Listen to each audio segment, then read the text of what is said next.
Hall, Sean Waltman, Kevin Nash. Why did Shawn Michaels never get an offer to come over?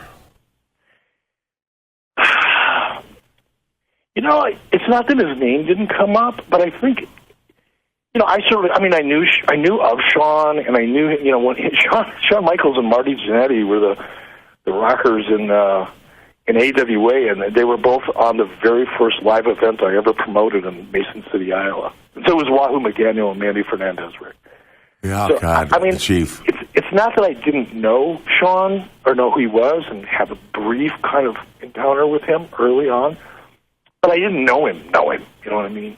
The only way I knew him really was primarily through Kevin and Scott Hall, Kevin Nash and Scott Hall.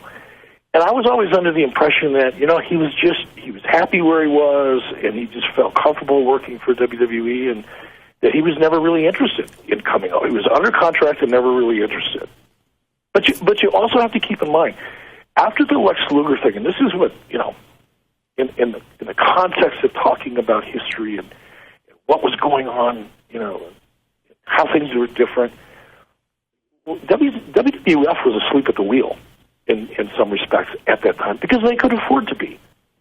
Up until Nitro started really getting successful, Vince didn't care about WCW. He didn't care if talent went back and forth and once he was done with them because they weren't a threat. His contracts were relatively loose at the time. They were still great contracts, by the way. But compared to what they are today, it was like, crayons on a bar napkin.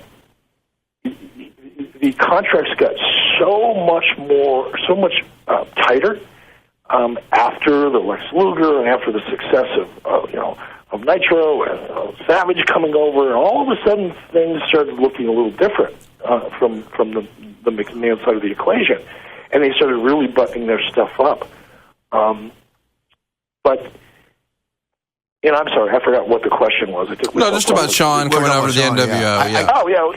But there was, if Shawn was under contract, once things started really heating up, and the NWO, because remember, the NWO didn't launch until a year longer after Nitro launched, almost a year. So, by the time the NWO got hot, Shawn Michaels was under contract. He wasn't going to go anywhere. Vince wasn't going to let him go. Yeah, and I think that I've talked about that with Pat. I'm sure I have never asked Shawn.